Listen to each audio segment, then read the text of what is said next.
क्या बताता है, क्या उपदेश देता है?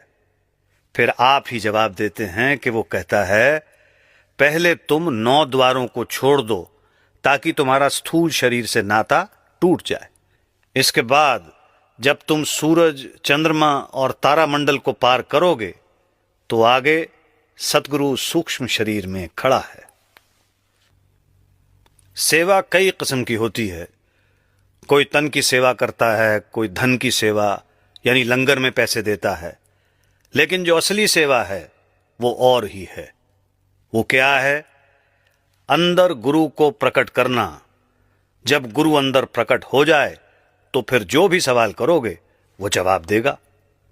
अगर आपको एक चौकी बनवानी हो तो कितनी दिक्कत होती है, फिर घर में किसी ना किसी चीज की जरूरत हमेशा रहती है।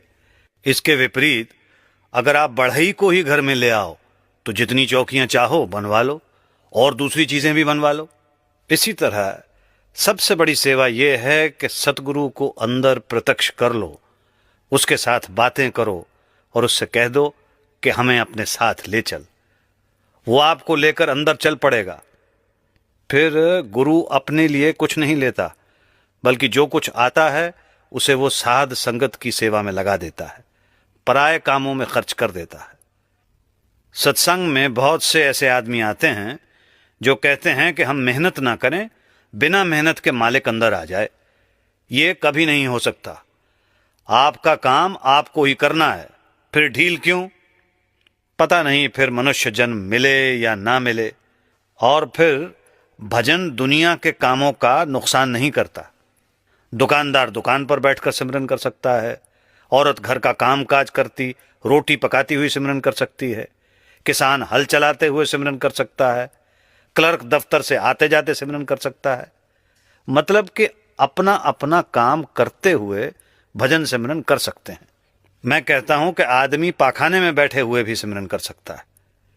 जब तक अंदर प्रेम ना हो, कशिश ना हो, तब तक अंदर पर्दा नहीं खुलता। जब भी पर्दा खुलता है आपके प्रेम के द्वारा खुलता है। जब लड़का स्कूल में जाता है तो उस्ताद कहता है कि पहले तू बीए कर ले, फिर दुनिया के कामों में तवज्जो देना। इसी तरह सतगुरु कहता है कि तू पहले भजन कर, गुरमुख बन, फिर दुनिया के और दूसरे काम भी कर लेना। इसकी आत्मा के ऊपर 3 शरीर हैं।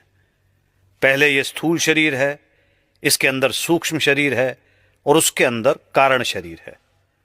गुरमुख बनने के लिए यह जरूरी है कि पहले तू भजन सिमरन करके स्थूल शरीर को उतार